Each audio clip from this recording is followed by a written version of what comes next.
And welcome to PPA 660, Organization Theory and Behavior for summer session number 1. My name is Dr. Powell, and I apologize in advance for having an asynchronous type of session for our first session together. Just the schedule didn't work out very well. My son is graduating from high school on May 27th, and so I couldn't miss that. And so that's why we're doing an asynchronous session for May 27th. And then as we move forward, obviously, we'll be doing synchronous real-time Zoom sessions for all the ensuing weeks. But I thought I would just put together this session just so that we can go through the syllabus. I can talk to you a bit about what the course is all about, go through some of the assignments for the course. What are we doing? Why are we doing it? When are we doing it? And just make sure everyone's on the same page with the course and what we are doing before we get started. Summer sessions go by very quickly. We are 6 weeks in the summer session, and so due dates roll around pretty fast. Readings roll around pretty quickly. So it's important that we all have a really good sense of what we are doing as we begin the course. So we'll go through the syllabus tonight.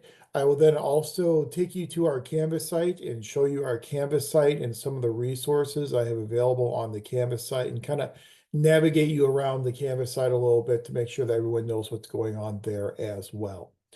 So let's jump right into it. We'll be using the same link for all of our Zoom sessions, and that's provided to you both in our Canvas site as well as here on the syllabus. So the same Zoom link for all of our Tuesday evening sessions. My name again is Dr. Powell, and I've been here at Cal State Long Beach now. I'm finishing up my 24th year, my 29th year overall as a full-time faculty member. Been teaching this course for a couple of decades now, and so I think it is an interesting course. It is a theory-based course, and as a theory-based course, our primary job in this course is not just to cover the relevant organization theories, but then to find that nexus between theory and practice.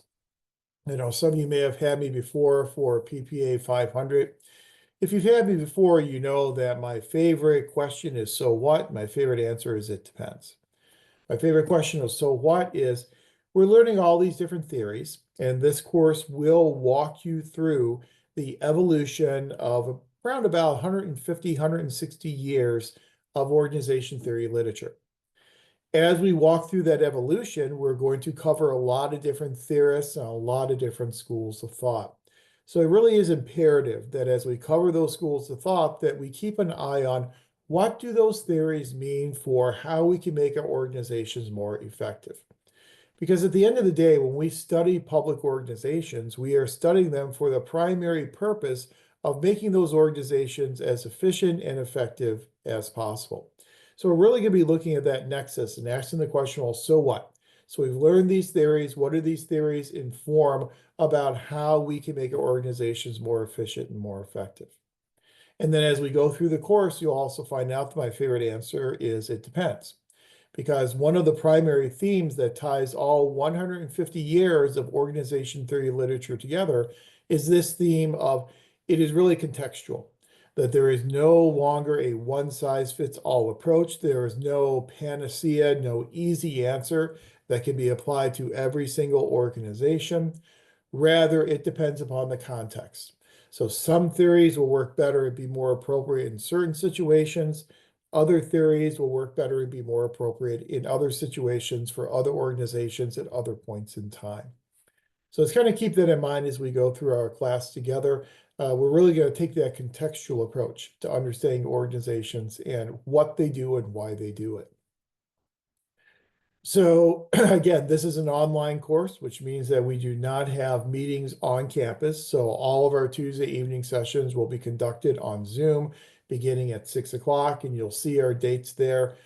June the 3rd, June the 10th, June the 17th, June the 24th, and then July the 1st. So 5 synchronous sessions. We'll start up those sessions at 6 o'clock. Those sessions technically run from 6 until 8:45. Now, whether or not we go to 8:45 on a Tuesday evening will certainly depend upon what we are covering, how much discussion we have, and a lot of other factors. I won't read through every single part of the syllabus. The syllabus has been available up on our Canvas site for quite a bit of time. I usually try and set my classes up at least a couple of months before the semester begins. So hopefully you had a chance to take a look at the syllabus. The course description, this is a core course in the MPA program. So hopefully when you have finished this course, you will have the skills and the knowledge that you will need in order to do a good job of completing the organization theory case study once you get to PPA 697 directed research. I know it's very common for a lot of people to take this 660 course in the summer to wrap up their core courses and then turn their attention to 697 in the fall. So this course should prepare you well for that organization theory case study. Throughout this course, we'll cover a variety of different topics. We will look at principles of organizations. We'll talk about differences between public and private organizations with an eye on effectiveness. We'll look at classical organization theory, human relations and human resource management theories, motivational theories. We'll talk about leadership theories, systems theories. So I'll basically walk you through the chronological development of our study of organization theories.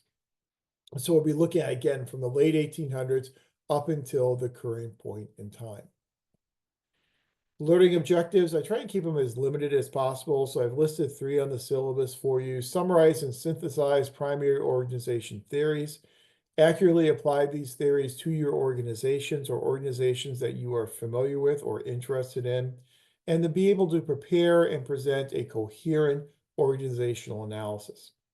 Now, I'll talk more about the organizational analysis paper in just a few minutes, but the organizational analysis paper is essentially your post-instructional assignment for this course.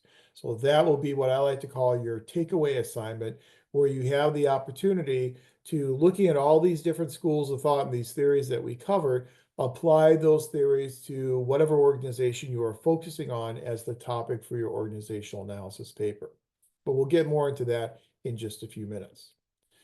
Required textbooks, just like all courses moving forward at the university, this course is enrolled in D1DA, Digital One Day, Day One Digital Access, D1DA, which means that the course materials are provided for you in electronic format, and then the university applies a charge to your account.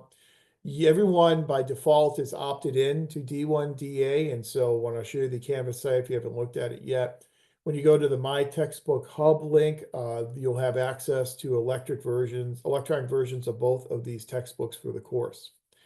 If you want to get the textbooks on your own and you don't want to use the electronic ones that are provided within Canvas, don't want to have to pay that fee, then you can always opt out, and you can opt out as late as June the 10th for summer session.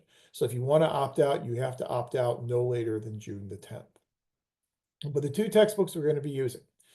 The primary textbook is the Jonathan Tompkins Organization Theory and Public Management. This is a book that I've used for quite a bit of time when I teach organization theory.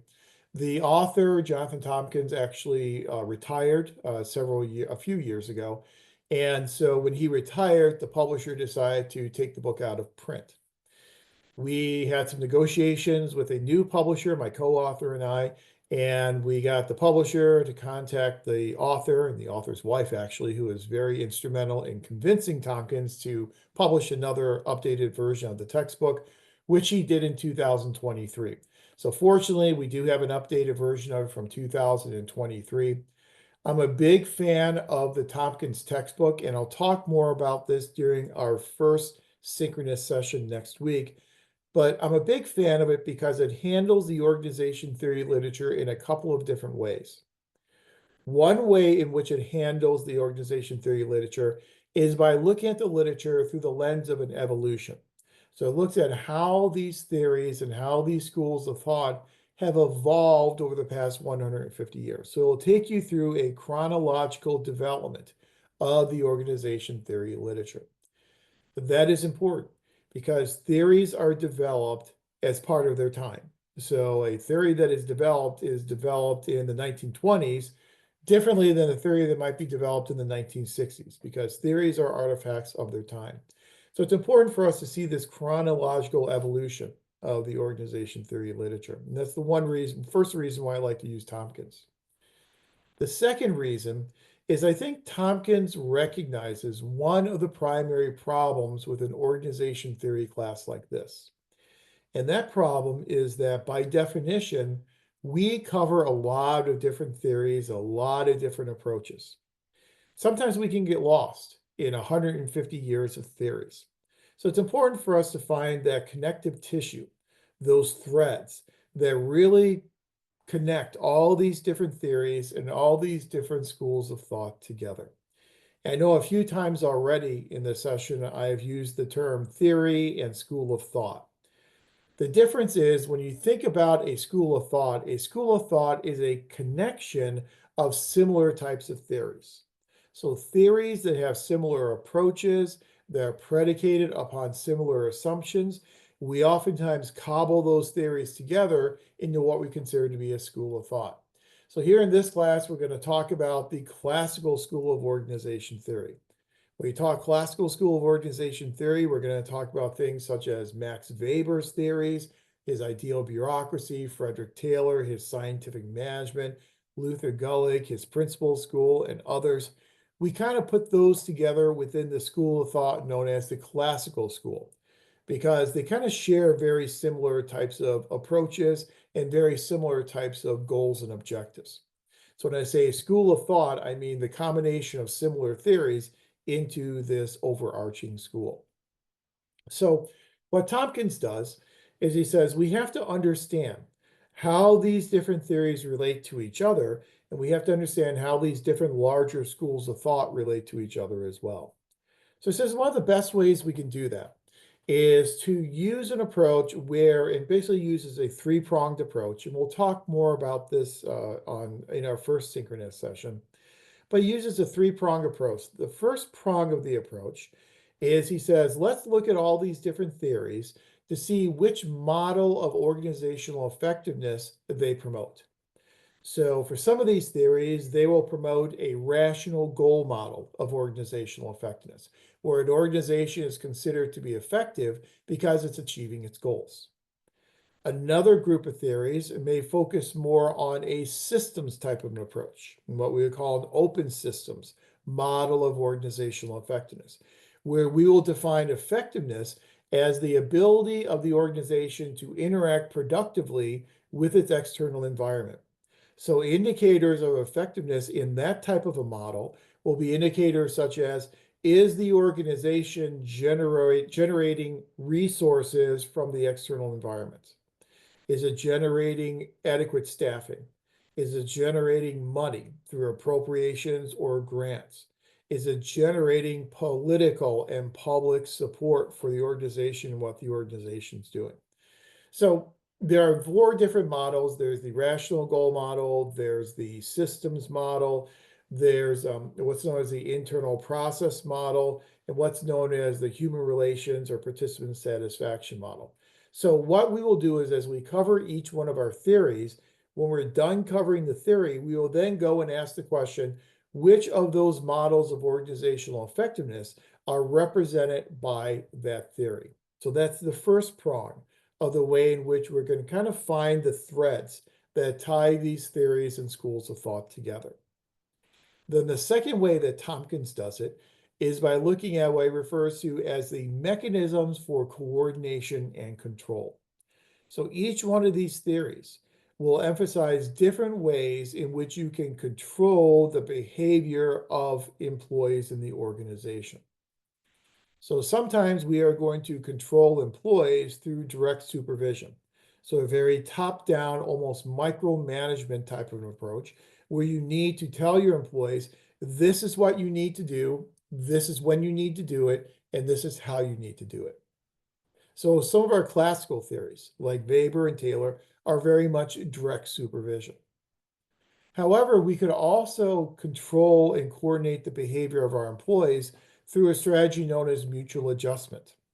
Mutual adjustment is when you sit down and talk with your employees, you involve your employees in the decision-making processes, you allow your employees to self-determine in terms of participating in the writing of their own position descriptions.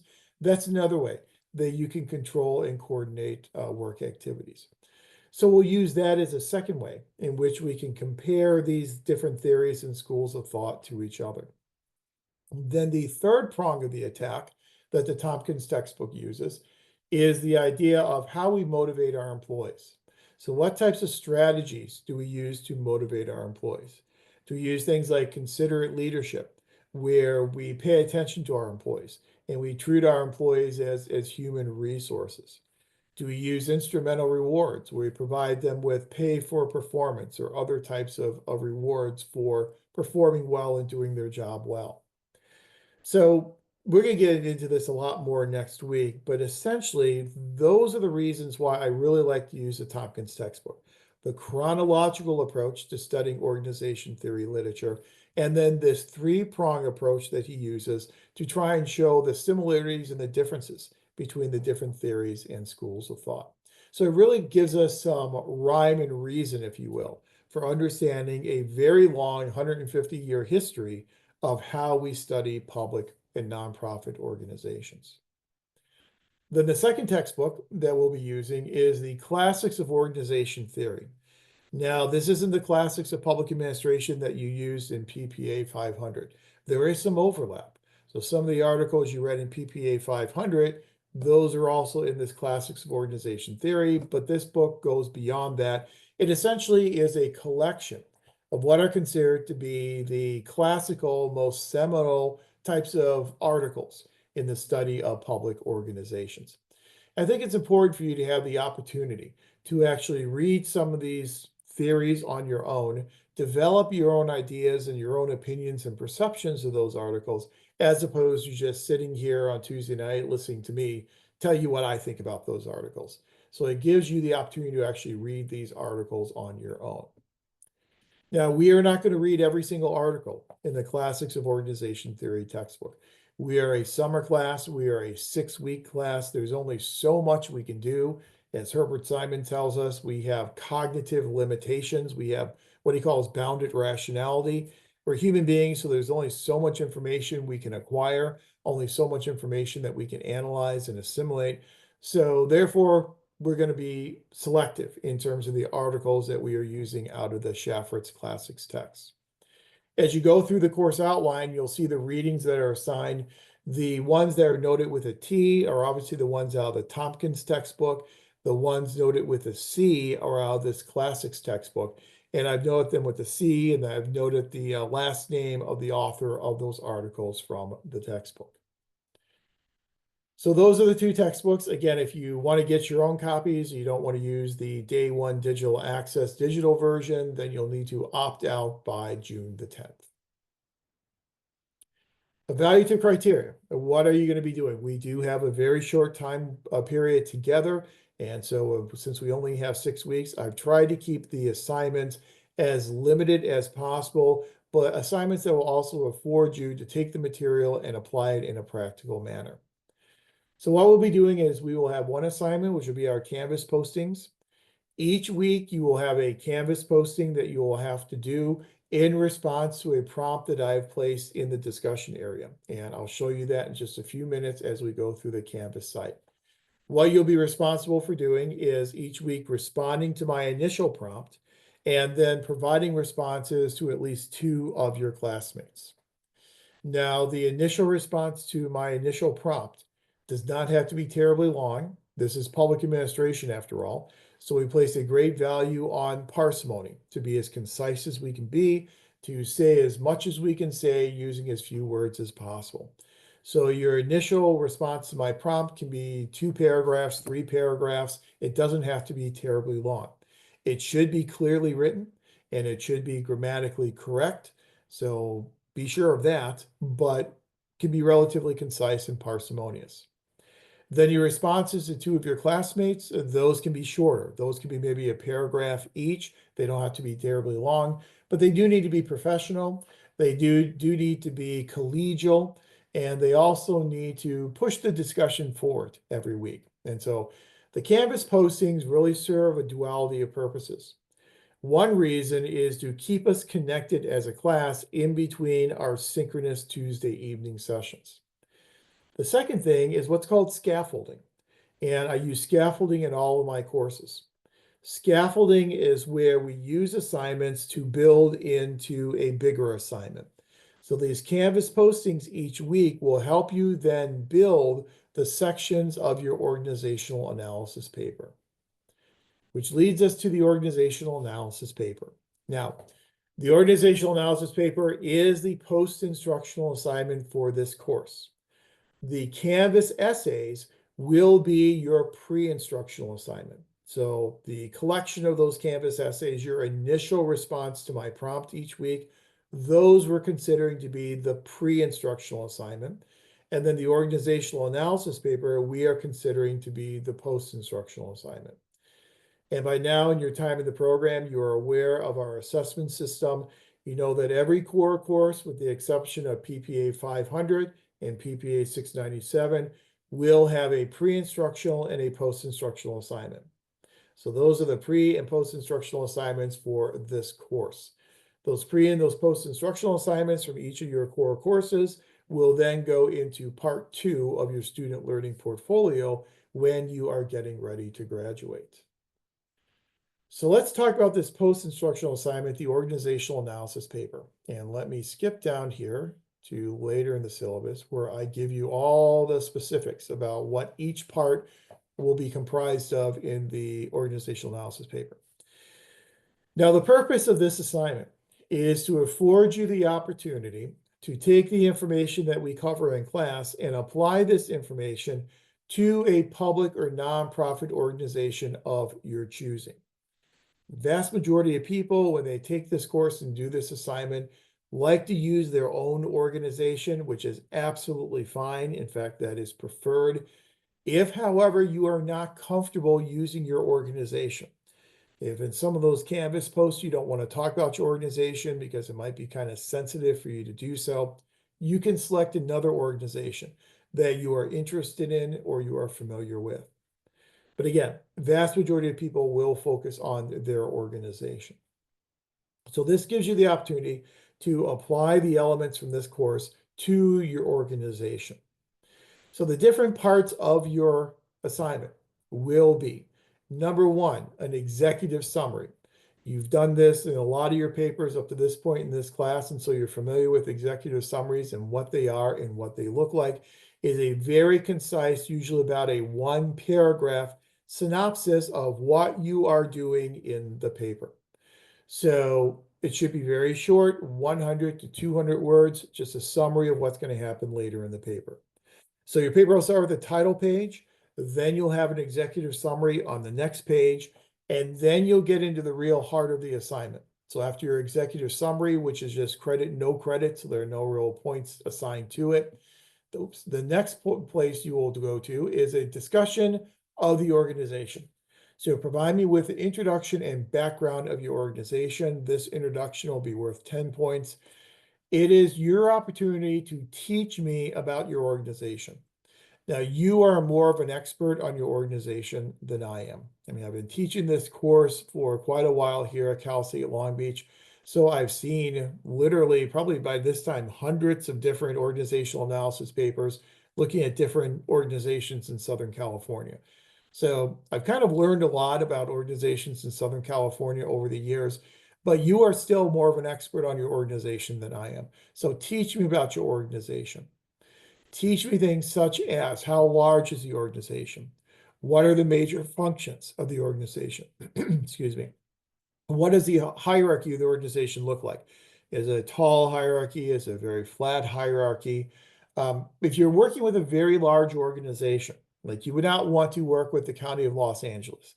That is just too immense of an organization. So if you have a very large organization, break it down and focus on components within that organization. So focus on a unit or a department or a division. And that usually makes this paper a little bit more manageable. But give me an introduction and background of your organization or the department, division, or unit that you are focusing on. Then the next section, you'll talk about the illustrative management practices of the organization. In this section, you will identify which model of organizational effectiveness best reflects the approach of the organization, which mechanisms for coordination and control are most commonly used in the organization, And how does the organization motivate employees? So those three different ways in which Tompkins compares each one of our theories. I want you to look at your organization through the lens of those three approaches. What models of organizational effectiveness, what mechanisms for control, and what mechanisms or methods are used for motivating employees. As always with this paper, it's important that you provide examples. So give me examples. If you see our organization really emphasizes the systems approach, well, give me examples of how your organization has prioritized getting resources from the environment or building political support in the environment. So give me some good examples to justify your position. Next section, we'll look at classic organization theories. So our Webers, our Taylors, our Gulicks, our Fales, all those good folks. And here you will show me examples of classic organization theory in your organization. So if you have a very tall hierarchy and a very regimented organization chart, that's a great example of Max Weber. If you have position descriptions and very specific performance appraisals, that could be a callback to Frederick Taylor in scientific management. So what aspects of classic organization theory do you see in your organization? Next section of the paper is neoclassical organization theories. Now, we use the term neoclassical. We are basically talking about theories that are newer than the classical school. That's neoclassical. So these can be theories such as human relations, human resource management. Those are kind of your typical neoclassical types of organization theories. So what human relations and what human resource management approaches do you see used in your organization? Again, providing examples. Next section will be systems theory. So identify and discuss which type of system your organization best reflects. Is your organization operating in a very natural closed system? Is it in a very fluid and open system? Now, spoiler alert here is the vast majority of public and nonprofit organizations, they're in an open system. It's very unusual for us to see a public sector organization that is not in an open system.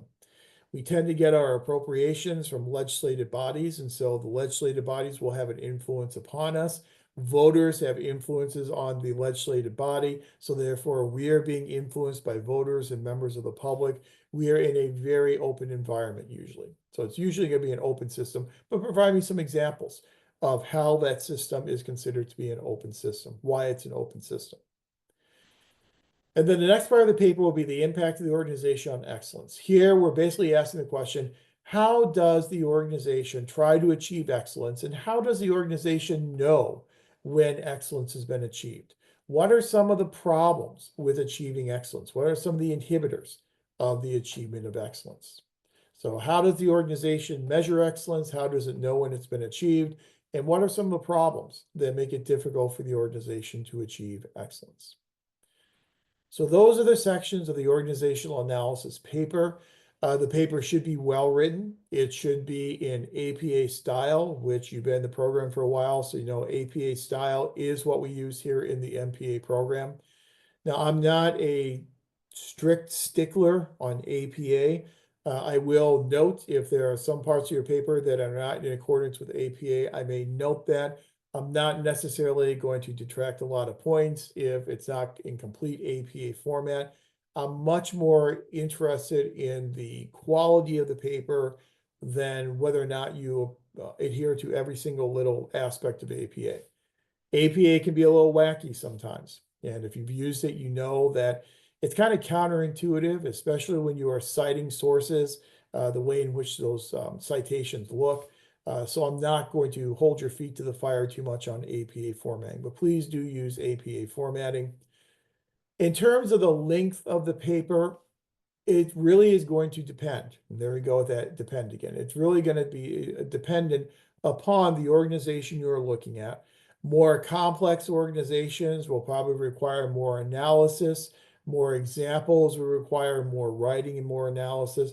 But try and make this not just well written, but make it a concise analysis. So in the past, typically, most of these organizational analysis papers tend to be under 10 pages.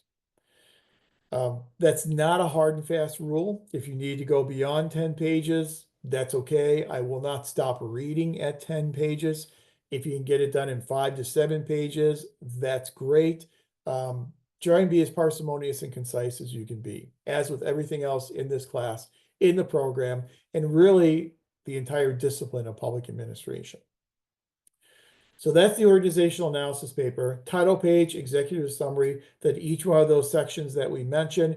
If you do have citations that you are using, please do include those in your reference page and have a reference page appended at the end if you are using any citations. So that's going to be our post-instructional assignment for this course, the organizational analysis paper. Then you also have a presentation. We'll get to the final assessment in a second, but then you also have a presentation on your organizational analysis paper. Now, these presentations are very short. We're talking maybe about less than 10 minutes. They're informal presentations. You certainly can use PowerPoint to guide your presentation if you would like. When we get to those evenings where we're going to do the presentations, what I will do is I will allow screen sharing for everyone, and then you can just share out your slides and then do your 10-minute presentation.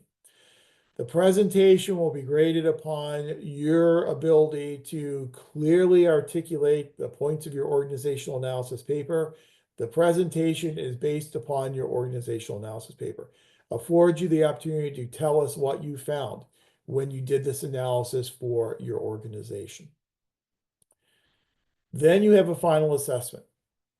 Now, this is a final assessment. It is not a final exam. As a final assessment, it's something that you will be able to work on throughout our entire 6 weeks together.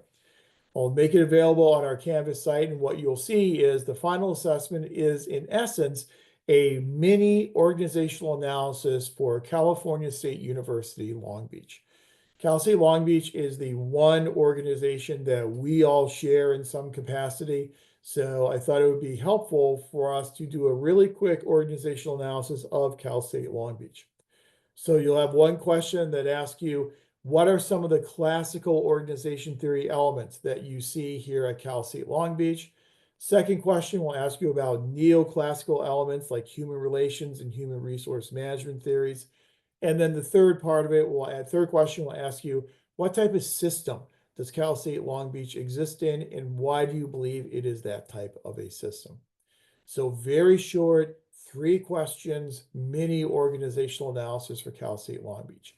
That final assessment, I think you could definitely handle in 3 to 5 pages, so it shouldn't take you that long. Most of you have been students here at Cal State Long Beach for a while now. You can also glean a good bit of information from websites, university websites and policies, but that will be your mini organizational analysis, what we call our final assessment. You see how the grades are distributed. You'll have 5 graded Canvas postings, 20 points each, so 5 of them for a grand total of 100 points.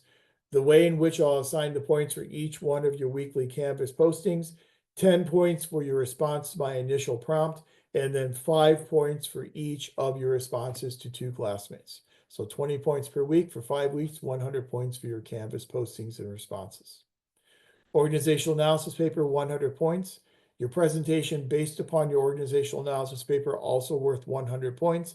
And then your final assessment, shouldn't say exam, should say assessment, is also worth 100 points for a grand total of 400 points for our 6 weeks together. Grading scale, you're familiar with it now. It's ABCD. It's no pluses and minuses here at Cal State Long Beach. I do tend to have a flexibility rule that if you turn everything in on time and you participate in our synchronous class sessions, if you come in within 1 percentage point of a higher grade, I will give you the boost to the higher grade. So if you come in at 89%, you would end up getting the 90% and getting an A for the course. Course outline, what will we cover and when will we cover it? Obviously, May 27th, asynchronous. It is this recording that I will post up on our Canvas site that you can watch. And then when we get together the next week on June the 3rd for our first synchronous Zoom session, we'll go back over some of this information. I'll be able to answer any questions that you have about the syllabus and the course. Then we will also talk about public organization theory. I'll provide you with an introduction to organization theory, how we study organizations, why we study organizations, micro versus macro versus management level analysis. Um, Kind of give you the introduction to organization theory, talk a bit about differences between public and private organizations. Now, I know this is information you've talked about before in the program. In 500, you've talked about this, and probably in some other of your courses. We are going to talk about the differences between public and private organizations in terms of what it means for organizational effectiveness and how we study organizations. So we're going to tie it directly into what we talked about here in organization theory. And then in terms of organizational performance, we will look at that three-pronged attack that Tompkins uses in order to analyze the different theories that we will cover in this course. Models of excellence, mechanisms for coordination and control, and the methods for motivating employees. And I'll take you through all of those different ways of analyzing organizations and what they mean and how we're going to use them.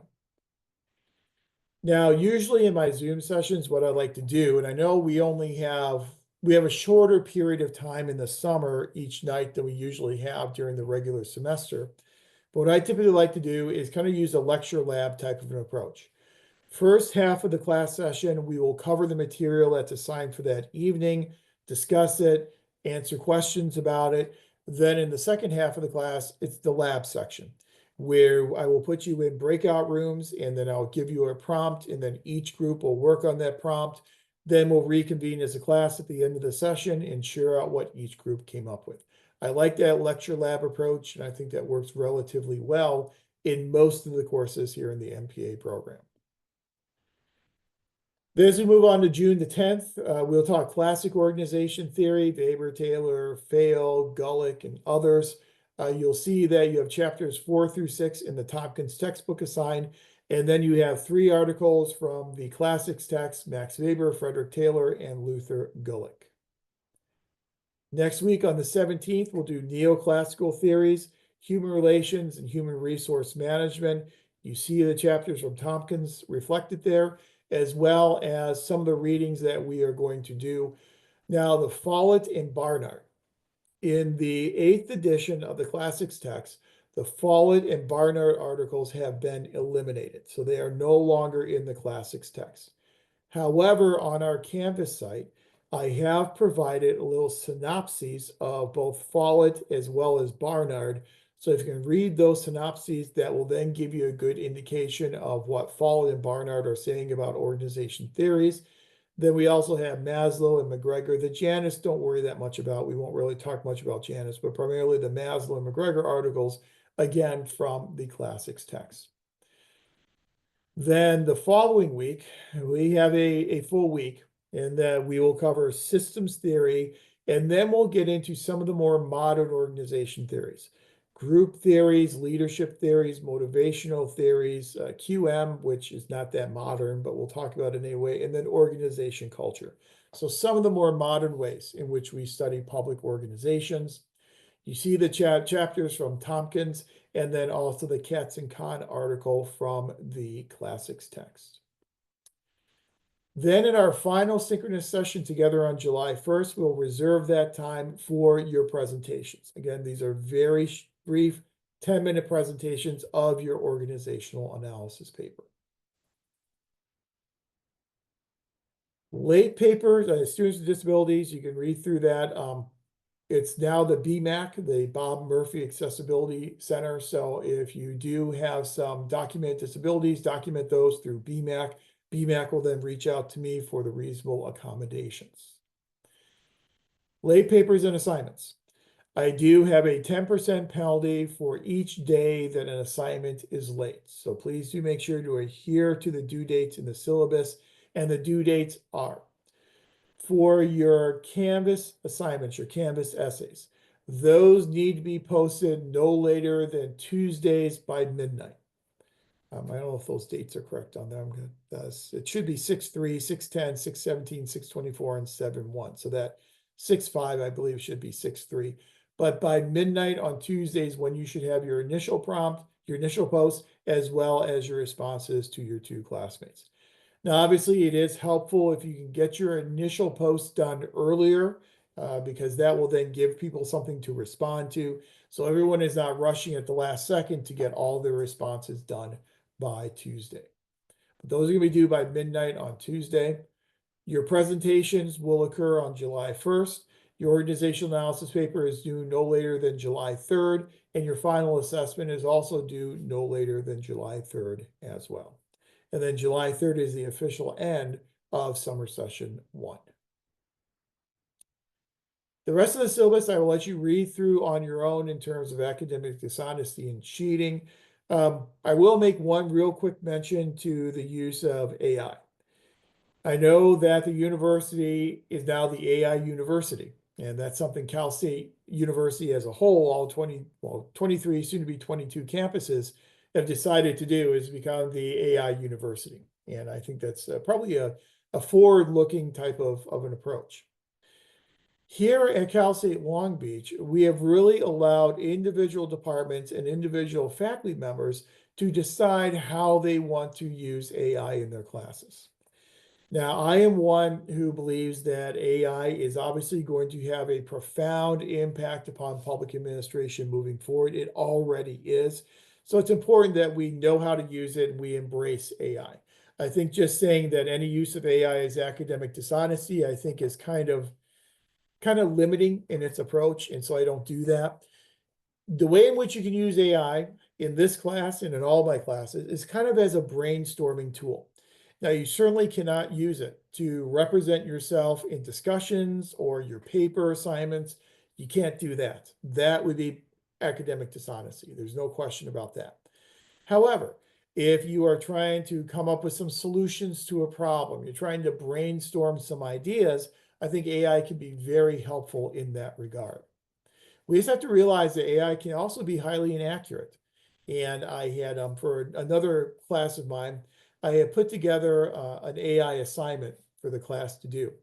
And in that AI assignment, I asked that students would write a paper, responding to a prompt, and then let AI write the paper, and then compare the two and see what types of inaccuracies they found with the AI generated version.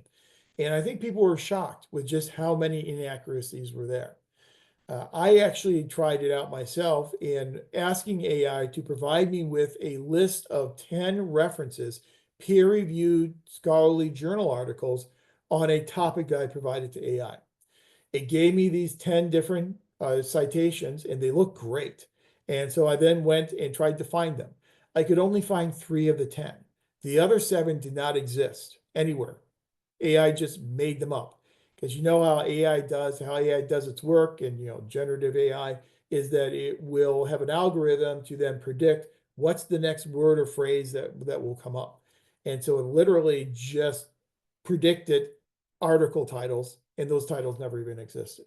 So you have to be very, very careful with AI. But I think it is a good brainstorming tool, and that's really the way in which you would use it in this class and in other classes of mine. But certainly do not use it, obviously, to write your discussion posts or to write your papers. I do take a random sample of discussion posts as well as a random sample of papers, run it through an AI detector. I've got 3 different AI detectors I've found that have worked pretty well, and made sure that it's not coming from AI. So please do make sure to use AI. If you're going to use it appropriately in this course. So that is basically the syllabus. The syllabus is located up on our Canvas site. And speaking of our Canvas site, a nice segue here is to show you the Canvas site. So here is the Canvas site for this class. And I have this in student view mode, so this should look like what your site looks like. You've all used Canvas before, so this is, as my statistics professor used to say, this is no great shakes. You've seen it and done it before. I have an introduction, a little welcome message on here that, again, gives you the link. It's the same link we're going to use for all of our Tuesday evening sessions. Your syllabus is then located there, and then most of what you're going to need will be located here in our modules. Syllabus is located there again for you. Module 1, some introductory slides for our June 3rd session, and then to complete your first Canvas essay, there is your link. Module 2, slides, link for Canvas essay number 2. Module 3, this is where I have your Follett articles, the synopsis of Follett, the synopsis of the Barnard article, your slides here on both HR as well as motivation. Here I have a survey that's done every year by the federal government looking at the satisfaction and the engagement levels of federal employees. Now, I believe the one I have linked up here is either 2023 or 2024. It will be fascinating to see the one that comes out in 2025 to see if there have been any profound shifts in the attitudes of federal employees, given the downsizing of the federal government that we are currently seeing going on in this current administration. Module number 4, systems theory and some modern theories, and your Canvas essay number 4, and then module 5, July 1st is when you'll be doing your presentations, but you still have that Canvas essay that is due as well. And then in terms of where you submit things, your presentation, the link for that, so you can put your PowerPoint, if you're using PowerPoint, in that Dropbox. There's your Dropbox for the organizational analysis paper, and there's your Dropbox for the final assessment. Then one last resource I have here at the bottom, engaging an audience. This will take you to a website that provides you with some tips and tricks for how you can engage an audience during a presentation, since we are all going to be doing presentations on July the 1st. Now, to get your grades, the discussions, you can also access your discussions here. So you can either do it through the modules or you can do it here. I'm not going to go through all of them, but I will highlight the first one because that one is coming due relatively soon. And this first one is a really simple one. All I'm asking you to do here is identify your organization that you are going to be using for your organizational analysis paper. Identify the organization and provide an indication of the primary purpose and major functions of the organization. This is your scaffolding approach. So in writing Canvas essay number 1, this will write the first part of your organizational analysis paper. So if you do all the Canvas essays, then you're going to have 85 to 90% of your organizational analysis paper done by the time you've written these 5 Canvas essays. So respond to that prompt, and then you will also respond to 2 of your classmates. Then one more thing I'll show you down here. I don't know what happened here. Here it goes. At the very bottom, if you haven't looked at it yet, this is the My Textbooks Hub. So this is your day 1 digital access. And so here are the 2 textbooks that we are using in this course. That is the classics textbook, and it's edition number 8. And then the Tompkins textbook, Organization Theory and Public Management. So if you want to remain opted in, everyone is automatically opted in. You can just click Read Now, and you can have access directly to that digital copy. If you want to opt out, there's your opt out button. You would just have to click there and opt out no later than June 10th, and then you would be responsible for getting your own materials for the course. And that is pretty much it for the Canvas site, as well as for our discussion of the syllabus and the course. After you watch this video and you read through the syllabus and you look through the Canvas site, if you have any questions, feel free to send me an email. Email is by far the best way to contact me. Actually, I no longer even have a phone in my office. They have removed phones from all faculty offices as a cost-saving device. So email is the best way to contact me. I have all my emails sent directly to my phone, so I will get your email when you send it to me, and I always have a turnaround time within 24 hours. You may, if I happen to be on my phone at the time, you may get a response within 30 seconds, but it'll get a very quick response. So email is the way to contact me. You can send it directly to my email, or if you could use the Canvas function and click on inbox, and you can then send it directly, compose a message directly to me through Canvas. Either way you're comfortable with, I get the emails both ways. So I think that is it. But again, any questions you have, feel free to email me. We will go over any questions you have in our first synchronous Zoom session on June 3rd as well, before we get into our discussion of the introduction to organization theory and differences between public and private organizations. Look forward to working with everyone. Again, I apologize for an asynchronous recording for our first session, but had to go to my kid's graduation, so can't really avoid that. But I look forward to seeing you then on June 3rd and working with everyone throughout this first summer session. So take care, and I will see you on June the 3rd.